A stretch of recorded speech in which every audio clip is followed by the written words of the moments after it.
eSeva.csccloud.in/UCL default।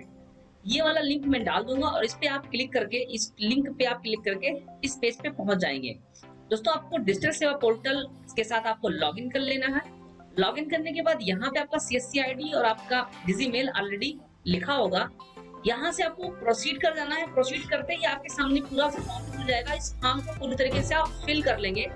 मुझे अच्छी तरीके से विश्वास है कि आप आराम से फॉर्म को अच्छी तरीके से फिल कर ले जाएंगे। यहाँ पे ये जो ऑप्शन दिखाई दे रहा है, dear BLE you have already filled UCL registration form, क्योंकि मैंने पहले से ही फॉर्म भर लिया है इसलिए ये वाला ऑप्शन आ रहा है। इसको मैंने ओके कर दिया, यानी फर्स्ट स्टेप कंप्लीट हो गया आपका जो मैंने यहाँ पे बना रखा है। आपको यूसीएल के लिए अप्लाई करना है। यदि आप सीएससी बैंक बीसी हैं तो उसमें सारा प्रोसेस आपको सामने फॉलो कर जाना है और आपका। तो दोस्तों अब सबसे इंपॉर्टेंट पॉइंट है हमारा स्टैटिक आईपी। स्टैटिक आईपी का होना हमारे पास, तो स्टैटिक आईपी हम तभी ले सकते हैं जब हमारे पास आसानी से कहीं पे हमें ब्रॉडबैंड कनेक्शन मिल जाए। तो दोस्तों ब्रॉडबैंड कनेक्शन आसानी से तभी मिलेगा जब आपके क्षेत्र या आपके एरिया में वायर कनेक्शन होगा इंटरनेट का, तभी आप स्टैटिक आईपी आसानी से पा सकते हैं। दोस्तों अन्यथा की स्थिति में आप वायरलेस ब्रॉडबैंड कनेक्शन का यूज कर सकते हैं, वहां से भी आपको स्टैटिक आईपी मिल जाएगा, लेकिन थोड़ा ये एक्सपेंसिव होता है। और ये इंटरनेट कनेक्शन आप 40 किलोमीटर 50 किलोमीटर दूरी से भी इसको ले जा सकते हैं, लेकिन इसके लिए जितना दूरी पर आप यूज करेंगे डिवाइसेस उतना ज़्यादा ही पेमेंट आपका बढ़ता चला जाएगा, उतना ज़्यादा ही महंगा हो जाएगा। दोस्तों मैंने 40,000 रुपये, लगभग 35 से 40,000 रुपये मेरा खर्च हुआ है। 40 किलोमीटर दूरी पे मैंने इंटरनेट कनेक्शन करवाया है, वो भी वायरलेस के लिए, क्योंकि हमारे यहाँ से 40 किलोमीटर दूरी पर हमने देखा कि हमें इंटरनेट सर्विस प्रोवाइडर का लोकेशन मिल रहा है।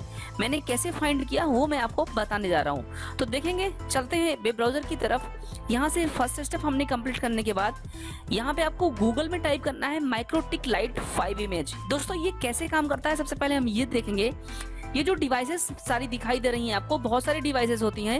ये जो छोटी बड़ी सब डिफरेंट आपको दिखती हैं, ये ऐसे ऊपर काफ़ी ऊंचाई पे आपको लगाना पड़ता है। 100 फीट 80 फीट 60 फीट, जितनी ज़्यादा दूरी पर आप ले जाएंगे नेटवर्क उतना ज़्यादा ऊंचा आपको ये डिवाइस फिट करना पड़ेगा।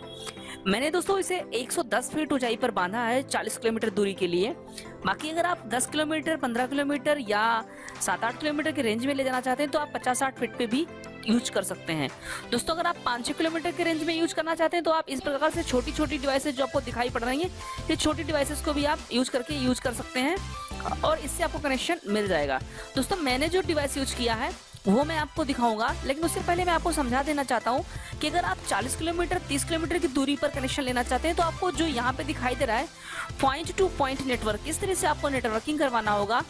ये जो आपका आईएसपी जो भी होंगे वो अपने साइड में एक डिवाइस लगाएंगे और आपके साइड में एक डिवाइस लगाएंगे। एक जगह ब्रिज बनेगा, दूसरी जगह स्टेशन बनेगा और एक जगह से नेटवर्क आएगा, दूसरा नेटवर्क रिसीव करेगा। इस प्रकार से आप 40 किलोमीटर दूरी पर भी नेटवर्क यूज कर सकते हैं और यहाँ से भी आपको स्टैटिक आईपी मिल जाएगा। और इस डिवाइस से एक वायर निकलेगा, वो वायर सीधे आपके मॉडेम में आके लगेगा और फिर मॉडेम से जो आपका लैन केबल निकल के वो आपके लैपटॉप या डेस्कटॉप में लग जाएगा और आपको इंटरनेट की स्पीड अच्छी मिल जाएगी और इसमें आपका स्टैटिक आईपी भी आपको मिल जाएगा। स्टैटिक आईपी दोस्तों ये ऐसे जैसे एक आईपी एड्रेस होता है 192.168.6.51, ये 3 डॉट से 4 डिजिट डिफरेंट होते हैं। टोटल ये 4 अलग अलग भागों में बटे होते हैं डाट के द्वारा। ऐसे ही एक आईपी एड्रेस होता है और जो स्टैटिक आईपी होता है वो एकदम एग्जैक्ट होता है। कभी भी अपने कंप्यूटर में आप चेक करेंगे, जैसे यहाँ पे आप एक नया टैब लिख करके लिखेंगे यहाँ पे माई आईपी, तो जैसे माई आईपी लिखेंगे आपको यहाँ पे ऐसे आईपी एड्रेस आपका ऐसे दिख जाएगा। तो इस टाइप आप माई आईपी लिख करके अपना आईपी एड्रेस आप चेक कर सकते हैं। लेकिन दोस्तों ये जो परमानेंट आपको आईपी एड्रेस होना चाहिए, कभी चेंज नहीं होना चाहिए। ये उसी केस में मिल सकता है जब आप स्टैटिक आईपी लेंगे, वरना जैसे ही आपका स्टैटिक आईपी चेंज होगा आपका यूसीएल मशीन बंद हो जाएगा, तो बहुत ज़्यादा परेशान होंगे। इसलिए फर्जी आईपी आप ना डालें, आप real IP static IP register करा करके ही गूगल फॉर्म को फिलअप करें जब आपसे आईपी एड्रेस मांगा जाए। तो दोस्तों मैंने इस टाइप का डिवाइस नहीं लगाया है, मेरे पास जो 40 किलोमीटर का डिवाइस है मैं आपको दिखाऊंगा नीचे इसी गूगल में आप देखेंगे जो सर्च, इस टाइप का डिवाइस मेरे यहाँ लगा हुआ है। ये 2 डिवाइस, एक डिवाइस जहाँ से नेटवर्क आया है वहाँ पे लगा हुआ है, ब्रिज बना हुआ है, और दूसरा स्टेशन बना हुआ है। और इस तरीके से हम नेटवर्क यूज कर पा रहे हैं और काफ़ी अच्छा स्पीड मुझे दे रहा है। बिल्कुल कभी भी 1 सेकंड के लिए भी डिस्कनेक्ट नहीं हो रहा है। मैं आपके सामने जो नेट यूज़ कर रहा हूँ मैं उसी ब्रॉडबैंड का ही कनेक्शन यूज़ कर रहा हूँ प्रेजेंट टाइम में। तो दोस्तों इस टाइप से आपको स्टैटिक आईपी गांव में भी मिल जाएगा, 30-40 किलोमीटर की दूरी पर भी आप नेटवर्क को यूज कर सकते हैं। अब दोस्तों आपको करना क्या है, इसे ऑनलाइन आपको परचेज नहीं कर लेना है कि आप इसकी वेबसाइट पे जाएं और इसे परचेज कर लें, क्योंकि अगर आप इसे परचेज कर लिया आपने और आपके आसपास 50 किलोमीटर 100 किलोमीटर दूरी पर भी कोई इंटरनेट सर्विस प्रोवाइडर आपको नहीं मिलेगा, तो आप उस मशीन का क्या करेंगे, फिर तो वो खिलौना हो गया सिंपल आपके लिए ये सारी मशीनें। तो दोस्तों मैं आपको एक एडवाइस देना चाहता हूँ कि आप सिंपल फिर से गूगल खोलें और यहाँ पे लिखें internet service provider near me. जैसे आप ये लिखेंगे आपको आपके नजदीकी बहुत सारे सर्विस प्रोवाइडर 40 किलोमीटर 50 किलोमीटर की, जैसे मैंने यहाँ पे जब सर्च किया तो मुझे ऐसे अपने क्षेत्र में मैंने my internet service provider near me, तो यहाँ हाइपरनेट लिख करके आ गया जो भी है यहाँ पे से काफ़ी, ये 40 किलोमीटर की दूरी पर है। आप इस पर क्लिक करेंगे इस लोकेशन पे और आपको यहाँ पे पूरा डिटेल मिलता चला जाएगा। इनका यहाँ से नीचे बहुत सारा क्वेश्चन आंसर होगा, यहाँ पे इनका फेसबुक पेज होगा और कहीं ना कहीं आपको इनका कॉन्टेक्ट डिटेल तो मिल ही जाएगा। मान लीजिए आपको फ़ोन नंबर नहीं मिल पा रहा है तो आप वहाँ तक चले जाइए 30-40 किलोमीटर और उनसे जाकर के बात कर लीजिए फेस टू फेस कि हमें सर इसी डिवाइस के माध्यम से हमारे यहाँ कनेक्शन करवा दीजिए। वो सिंपल तैयार हो जाएंगे कनेक्शन करने के लिए। थोड़ा सा एक्सपेंसिव होगा ये आपके लिए, आप उनसे बोल दीजिए सर हमारा करवा दीजिए 2-4 हज़ार रुपए, कोई बात नहीं है, आप जरूर वो कनेक्शन आपका करवा देंगे। तो इस टाइप आपको स्टैटिक आईपी मिल सकता है। तो दोस्तों ये रही स्टैटिक आईपी। अब हम तीसरे पॉइंट की तरफ चलते हैं क्योंकि वीडियो लंबा होता चला जा रहा है। तो दोस्तों जैसे आप स्टैटिक आईपी सबमिट करेंगे उसके 10 दिन के अंदर आपका क्रेडेंशियल मेल आ जाएगा। आपको मेल आएगा, उसमें आपका क्रेडेंशियल UIDI से और अब उसका पासवर्ड दोनों आपके पास आ जाएगा। और जैसे क्रेडेंशियल आता है, पासवर्ड आता है, आप बहुत खुश हो जाते हैं कि अब मेरा चलने वाला है UCL, अब मैं आधार का काम कर पाऊंगा। लेकिन दोस्तों अभी दिल्ली दूर है, थोड़ा सा अभी आपको और वेट करना पड़ेगा क्योंकि क्रेडेंशियल बनने के बाद आपको आपका लैपटॉप का कॉन्फ़िगरेशन देखना है कि ये मैच कर रहा है कि नहीं। क्योंकि बहुत सारे मित्रों का क्या हुआ है कि लैपटॉप उन्होंने गलत रखा हुआ था, उसमें TPM नहीं था और उनका रजिस्ट्रेशन करते समय रजिस्टर नहीं हो पाया। आपका क्रेडेंशियल आएगा, फिर 15 दिन वेट करने के बाद 20 दिन वेट करने के बाद आपको एक गूगल फॉर्म आएगा भरने के लिए कि उसमें अपना एनीडेस्क नंबर डाल दीजिए जिससे आपका मशीन वो रजिस्टर कर दे। तो सिंपल आपने अपने लैपटॉप पे एनीडेस्क इंस्टॉल किया और आपने वो भेज दिया एनीडेस्क। और जो लैपटॉप आपने इंस्टॉल कर रखा है जिसमें एनीडेस्क जो आप आधार के लिए यूज करना चाहते हैं उसका आपने कॉन्फ़िगरेशन नहीं चेक कर रखा है और उसमें कॉन्फ़िगरेशन चेक तो करना ही करना है, साथ में आपको सॉफ्टवेयर इंस्टॉल करके रखना है, डिवाइसेस लगा करके रखनी है, फिर आपका मशीन रजिस्ट्रेशन का प्रक्रिया L1 प्रोसेस स्टार्ट होगा। तो इस कंडीशन में सबसे पहले आपको देख लेना है सॉफ्टवेयर इंस्टॉल करने से पहले, यानी 5 नंबर पे जाने से पहले 4 नंबर को आपको कंफर्म करना है कि हमारा जो लैपटॉप है दोस्तों वो वर्क करेगा कि नहीं करेगा। तो आप पहले सबसे पहले आप देख सकते हैं कि आप अपने लैपटॉप का कॉन्फ़िगरेशन चेक करिए। आप अपने कंप्यूटर के माई कंप्यूटर यानी दिस पीसी के ऊपर राइट क्लिक करिए, यहाँ से प्रॉपर्टीज में क्लिक करिए। प्रॉपर्टीज में क्लिक करके आप यहाँ पे देख लीजिए कि आपका जो प्रोसेसर है वो i5 है या नहीं है, i3 है। दोस्तों यहाँ पे भी मैं आपको कंफर्म करना चाहता हूँ, अगर आप UCL पे काम करना चाहते हैं तो बहुत सारा कंफ्यूजन आपके दिमाग में होगा कि i5 ही चाहिए, कोई जरूरी नहीं है दोस्तों, i3 है तब भी चलेगा, i3 है तब भी चलेगा। आई एम रिपीटिंग अगेन, लेकिन i3 होना इम्पोर्टेंट है, i5 हो तो भी बेटर है क्योंकि i5 और भी बेटर है। यहाँ पे जनरेशन देखेंगे ये 10 स्टार्ट है इसलिए ये 10 जनरेशन है, यहाँ पे 9 से स्टार्ट होगा तो 9 जनरेशन होगा, 8 से स्टार्ट होगा तो 8 जनरेशन होगा, 7 से स्टार्ट होगा तो 7 जनरेशन होगा। दोस्तों मैंने आपसे एक बात बताई थी कि अगर आपके पास लैपटॉप है i3 का पहले से ही, अगर आपके पास i3 का लैपटॉप पहले से ही है तो आप अपने लैपटॉप के दिस पीसी के ऊपर राइट क्लिक करके प्रॉपर्टीज में देखें और यहाँ पर जो 10 लिखा हुआ है इसकी जगह पर अगर पहला डिजिट 7 हो और i3 हो तो आपको बहुत खुश होने की जरूरत है कि आपको नया लैपटॉप नहीं खरीदना पड़ेगा। यानी 7 जनरेशन से ऊपर, 7 जनरेशन हो, 8 जनरेशन हो, 9 जनरेशन हो या 10 जनरेशन हो, सब पे चलेगा आपका UCL। और i3 हो तो भी चलेगा आपका UCL। लेकिन अगर आप i5 ले लेते हैं, 10 जनरेशन ले लेते हैं तो बहुत अच्छी बात है, क्योंकि इसको तो चलना ही चलना है। मैंने अभी जल्दी ही रिसेंटली ये मॉडल परचेज किया है। इसमें 8 GB का रैम भी लगा हुआ है, ये SSD पे है, काफ़ी अच्छी स्पीड में चलता है। लेकिन बहुत ज़्यादा खुश होने की अभी भी ज़रूरत नहीं है, क्योंकि अभी आपको अपना TPM चेक करना है। i3 लैपटॉप अगर आपके पास है और 7 जनरेशन है तो आप अपने लैपटॉप का TPM चेक करिए। अभी यहाँ पे i5 10 जनरेशन है तो जाहिर सी बात है इसमें TPM है, लेकिन आप अपने लैपटॉप में चेक करिए उसमें TPM है कि नहीं है। आपको TPM कैसे चेक करना है, मैंने इसको क्लोज कर दिया। आपको अपने कंप्यूटर में लिखना है और यहाँ पे लिखना है RUN रन। जैसे आप रन लिखेंगे फिर रन वाले एप्स को खोलेंगे और यहाँ पे लिखेंगे TPM.MSC, यहाँ पे लिखो। जैसे आप इसे इंटर करेंगे आप देखेंगे कि यहाँ पे आपको दिखाई पड़ेगा TPM management on local computer. इतना सब कुछ खुल के आ जाए तो तुरंत अब आपको पूरा खुश होने की जरूरत है। अगर आपका i3 कंप्यूटर है, 7 जनरेशन है, तो उसमें ये TPM वर्जन जरूर अवेलेबल होगा। यहाँ पे वर्जन 2.0 है, ये 1.2 हो तो तब भी चलेगा, ये 2.0 है ये तो चलेगा ही चलेगा, 1.2 हो तब भी आपका लैपटॉप चल जाएगा। तो दोस्तों मैं यहाँ पे जो जानकारी दे रहा हूँ इसको आप अच्छी तरीके से समझ लीजिए। अगर आपका i3 है, TPM 2.0 है, तो आपको नया लैपटॉप लेने की जरूरत नहीं है। तो मैं इसे क्लोज कर दे रहा हूँ। अब जो हमारा नेक्स्ट स्टेप है वो लैपटॉप और TPM वर्जन कंफर्म हो गया है। अब हम चलेंगे 5 स्टेप की तरफ, यानी सॉफ्टवेयर इंस्टॉलेशन ऑन डिवाइस। आपके कंप्यूटर में सॉफ्टवेयर का इंस्टॉलेशन कैसे करना है। तो दोस्तों आपको मेल तब तक आ चुका होगा सॉफ्टवेयर डाउनलोड करने के लिए। मैं आपको मेल दिखा दे रहा हूँ कि मेल कैसे आता है सॉफ्टवेयर आपको डाउनलोड करने के लिए। यहाँ पे हम थोड़ा सा बैक जाएंगे और यहाँ पे देखेंगे अभी मैंने इसे जो मेल आया है इसी टाइप का मेल आता है। इसमें दोस्तों वैसे लिखा रहेगा कि i5 होना चाहिए, 9 जनरेशन होना चाहिए। दोस्तों मैंने खुद सर से मिल करके बात किया है और मैंने खुद भी कई ऐसे मित्रों का देखा है जिनका i3 था, 7 जनरेशन था, उनका भी मशीन रजिस्टर हो गया है और चल भी रहा है।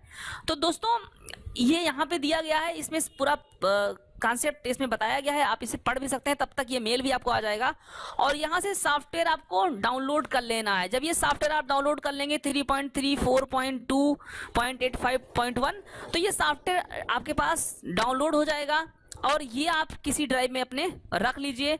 इसे आपको क्या करना है, मैंने यहाँ पे रख रखा है आधार न्यू सॉफ्टवेयर। ये पूरा फाइल है, ये आधार एनरोलमेंट क्लाइंट है जो मैंने डाउनलोड किया है। इसको आपको राइट क्लिक करके एक्सट्रैक्ट हेयर कर लेना है। एक्सट्रैक्ट हेयर, जैसे एक्सट्रैक्ट हेयर करेंगे ये बोलेगा कि आपने पहले से एक्सट्रैक्ट कर रखा है, तो आप इसे मैं इसे कैंसिल कर दे रहा हूँ, आप दोबारा से इसे एक्सट्रैक्ट कर लेंगे। इसके बाद इसमें सारी चीजें दी हुई हैं। आपको मेन जो है 5 पॉइंट पे आना है, आधार एनरोलमेंट क्लाइंट, और यहाँ से आपको इस पे डबल क्लिक करके इंस्टॉलेशन स्टार्ट कर देना है। इंस्टॉल होने के बाद दोस्तों आपको मैं बताऊं कि आपके डेस्कटॉप पे इस तरह का एक आधार क्लाइंट, आधार एनरोलमेंट क्लाइंट बन जाएगा। लेकिन इससे पहले मैं आपको बताऊं कि ये बन जाएगा, आपको आपका ये सॉफ्टवेयर नहीं खुलेगा।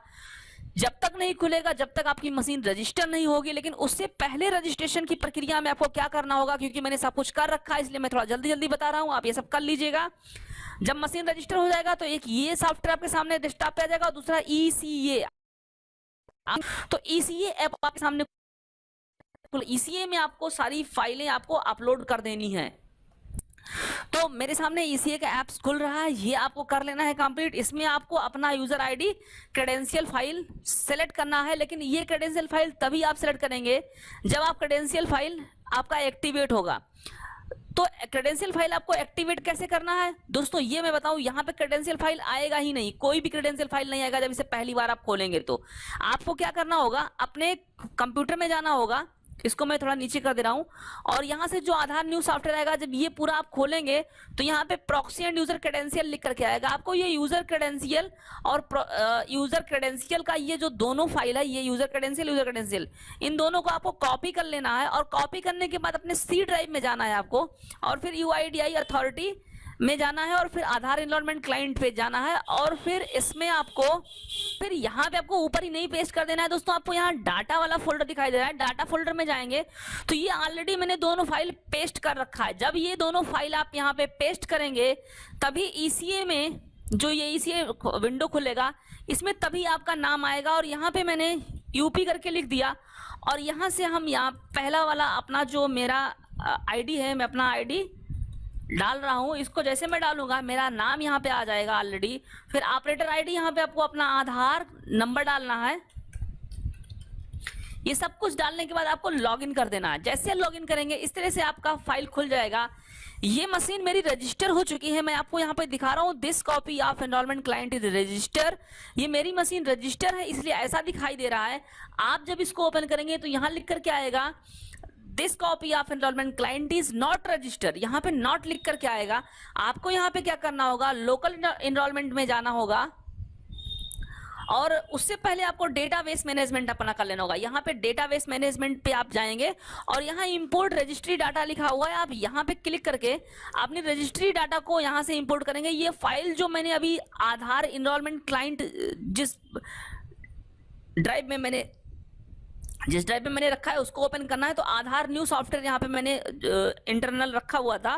तो यहाँ पे जो ये फाइल हमें करना है ये इंपोर्ट रजिस्टर डाटा करना है। तो हम यहाँ पे जाएंगे तो देखेंगे रजिस्टर डाटा करके यहाँ पे आएगा। यहाँ पे रजिस्ट्रार डाटा है तो रजिस्ट्रार डाटा यहाँ से सेलेक्ट करेंगे और इसको ओपन करके इंपोर्ट कर देंगे। मैंने ऑलरेडी कर रखा है और मेरी मशीन रजिस्टर, इसलिए मैं ऐसा कुछ नहीं कर रहा हूँ। तो आप यहाँ पे ये कर लीजिएगा। फिर सेकंड ऑप्शन मैंने यहाँ पे बताया आपको, सेकंड वाले में यहाँ क्या लिखा हुआ है, इंपोर्ट नेम डिक्शनरी। फिर वही आपको ओपन कर लेना है अपना ड्राइव जहाँ पे आपका फाइल रखा हुआ है। और आधार न्यू सॉफ्टवेयर मैंने करके इसको रख लिया था और यहाँ पे हम जाएंगे तो नेम डिक्शनरी भी यहाँ पे आ रहा है। ये इसको भी आप ओपन करके और इंपोर्ट कर देंगे। मैंने कैंसिल इसलिए कर दिया क्योंकि मैं ये दोनों कर चुका हूँ। इसके बाद में डेमोग्राफिक स्क्रीन पे आएंगे, सेकंड वाले पे यहाँ पे भी आपका सब कुछ फिल होगा। फिर क्लाइंट सिक्योरिटी आएगा। क्लाइंट सिक्योरिटी पे आने के बाद में इंपोर्ट यूजर क्रेडेंशियल, आपको क्रेडेंशियल फाइल इंपोर्ट करना है। डाटाबेस में 2 फाइल इंपोर्ट करना है और क्लाइंट सिक्योरिटी में 1 फाइल। क्या इंपोर्ट करना है आपको, यहाँ पे क्रेडेंशियल। आप यहाँ पे क्लिक करेंगे, फिर इसी पॉइंट 3 डॉट वाले पॉइंट पे फिर यहाँ से वही सॉफ्टवेयर डी, फिर आधार न्यू सॉफ्टवेयर और फिर से यहाँ पे आप अपना फाइल सर्च करेंगे तो आपको आपका यहाँ पे यूजर क्रेडेंशियल प्रॉक्सी फाइल है, इसको ओपन कर देंगे और इसको इंपोर्ट कर देंगे। फाइल आपका इंपोर्ट हो जाएगा। फिर यहाँ से आप इसको फिर क्लाइंट अथॉरिटी पे आप आएंगे वापस। फिर आप लोकल एनरोलमेंट अपना देखना चाहते हैं कि मेरा आया इसमें कि नहीं आया। तो दोस्तों यहाँ पे आपको जल्दी से अपना आधार नंबर डालना है और आधार नंबर आप जैसे डालेंगे और फिर रेफरेंस करेंगे तो आपका नाम सबसे ऊपर लिस्ट में आ जाएगा। फिर यहाँ से आपको स्टार्ट एनरोलमेंट है। ये जो प्रक्रिया है इस प्रक्रिया को ऑनबोर्डिंग प्रक्रिया कहते हैं। लेकिन दोस्तों मैं आपको बताना चाहूंगा आप सिर्फ इतना ही कर लेंगे, इसके बाद आपका मशीन रजिस्टर हो जाएगा। ये ऑनबोर्डिंग प्रक्रिया आपको नहीं करनी है। ऑनबोर्डिंग का कोई कॉन्सेप्ट इसमें नहीं है। डायरेक्ट आपका फाइल आपका वो लॉगिन हो जाएगा जो डेस्कटॉप पे है। दोस्तों जब आपका मशीन रजिस्टर करेंगे तो सिर्फ थोड़ा सा प्रोसेस करते हैं रजिस्ट्रेशन करते समय में। ये जो आपकी मशीन आईडी है इसी मशीन आईडी को वो रजिस्टर कर देते हैं और इस पर ये रजिस्टर दिखने लगता है। ये एनीडेस्क आईडी आप देते हैं, मुश्किल से 2 से 3 मिनट के अंदर आपका मशीन रजिस्टर हो जाता है। जब ये प्रोसेस मशीन रजिस्ट्रेशन का कब आएगा नंबर, ये मैंने अभी आपको यहाँ पे जब आप सॉफ्टवेयर इंस्टॉलेशन डिवाइस में कर देंगे उसके बाद अपना एनीडेस्क नंबर, आपको एक मैसेज आएगा गौरव सर का, गौरव त्यागी सर का। उसमें आपका AnyDesk number, CSC ID, location और कॉन्टेक्ट डिटेल सारा कुछ आप दे देंगे। फिर जैसे आपने सारा डिटेल एनीडेस्क नंबर भर दिया दोस्त, उस टाइम पे आप लैपटॉप से 1 सेकंड के लिए मत हटना, वरना आपका मशीन रजिस्ट्रेशन तुरंत हो नहीं पाएगा, आप काफी परेशान होंगे। तो दोस्तों मैं आपको बार बार बता रहा हूं कि जब आप वो फाइल पे, जब आप अपना मैसेज में जो लिंक आएगा उस लिंक पे आप अपना एनीडेस्क नंबर, सीएससी आईडी इत्यादि फिल कर दें और एनीडेस्क ओपन करके, और ध्यान रहे लैपटॉप आपका सही होना चाहिए जैसे मैंने अभी आपको बताया। और ये ध्यान रहे कि जो इंटरनेट उस समय कनेक्ट करना दोस्त वो वही इंटरनेट कनेक्ट करना जो आईपी आपने दे रखा है, जो नेटवर्क आपने लगा रखा है। ऐसा नहीं कि एनीडेस्क नंबर दे दिया सर अभी हमारा मशीन रजिस्टर कर देंगे, लो मोबाइल से कनेक्ट कर देता हूँ वाईफाई से। दोस्त उस टाइम पे आपका रजिस्ट्रेशन कैंसिल हो जाएगा और सीधा लिख करके आएगा चेंज ऑफ आईपी एड्रेस, ये मैसेज आपको आ जाएगा। तो आप ये गलती बिल्कुल मत करिएगा। मशीन रजिस्ट्रेशन के टाइम पे आपको सेम इंटरनेट कनेक्ट कर रखना है, वही इंटरनेट कनेक्ट कर रखना है, उसी लोकेशन पे रखना है मशीन। तो आपका पहला जो स्टेप है मशीन रजिस्ट्रेशन का वो कंप्लीट हो जाएगा। उसके बाद में जो लास्ट L2 होगा उसमें क्या करेंगे, आपके डाटा को मैच करा देंगे UIDI के पोर्टल सर्वर पर। और आप सारा फाइनल होने के बाद यानी कि डाटा मैचिंग ऑन सर्वर होने के बाद आपका रजिस्ट्रेशन पूरी तरीके से कंप्लीट हो गया, आपको अब फाइनल हो गया है। अगर L2 आपका हो गया यानी सेकंड वाला आपका सर्वर पे रजिस्टर हो गया। इस प्रक्रिया में भी दोस्त आपको मैं बताना चाहूंगा, मशीन रजिस्ट्रेशन फर्स्ट से सेकंड के टाइम के बीच में आपको एक मेल आएगा, वो भी मेल मैं आपको दिखा दे रहा हूं यहाँ पे। ये आपका जो मेल आएगा, ये मेल आपको यहाँ पे मैं दिखाऊंगा कि यहाँ पे मेल आ जाएगा, आपसे मांगा जाएगा वेरीफायर का पूरा डॉक्यूमेंट और डिटेल मांगा जाएगा। वेरीफायर का पूरा डिटेल और पूरा ये फाइल जो है बना करके आपको भेजना होगा। यहाँ पे पूरा वेरीफायर का डिटेल होगा, ये सब एक पीडीएफ बना करके आपको मेल करना होगा। जैसे आप इसे मेल करेंगे उसके 1-2 दिन के अंदर आपका L2 वाला प्रोसेसिंग कंप्लीट हो जाएगा। जैसे L2 वाला प्रोसेसिंग कंप्लीट हो जाएगा दोस्त, आप ये जो ऊपर डेस्कटॉप पे आपका है आधार एनरोलमेंट क्लाइंट, इसको डबल क्लिक करेंगे। इसको डबल क्लिक करते ही आपका मशीन स्टार्ट हो जाएगा। आपको सिंपल परेशान होने की जरूरत नहीं है, आपको ऑनबोर्डिंग का कोई झंझट नहीं करना पड़ेगा। आप सिंपल इसमें लॉगिन कर लेंगे। मैं यहां से आपको लॉगिन करके दिखा रहा हूं। वीडियो बहुत लंबा होता चला जा रहा है दोस्त, इसलिए मैं ये वीडियो अब थोड़ी देर में यहीं पे खत्म करने वाला हूं। मैं नेक्स्ट वीडियो आपके लिए बनाने वाला हूं, नेक्स्ट वीडियो जिसमें मैं आपको दिखाऊंगा कि पूरा प्रोसेसिंग कैसे करना होता है, पूरा कंप्लीट प्रोसेसिंग यानी एक आधार कार्ड अपडेट कैसे करना है, इसका पूरा वीडियो मैं आपको ऑनलाइन देने वाला हूं। तो अंत में मैं एक बात और आपको बताना चाहता हूं कि कुछ दिन पहले अभी ये प्रॉब्लम चल रहा था लोगों के दिमाग में कि जिन कस्टमर का मोबाइल नंबर रजिस्टर है आधार कार्ड में, क्या उन्हीं का केवल अपडेशन हो पाएगा? तो ये बिल्कुल गलत है, इसमें कोई सत्यता नहीं है।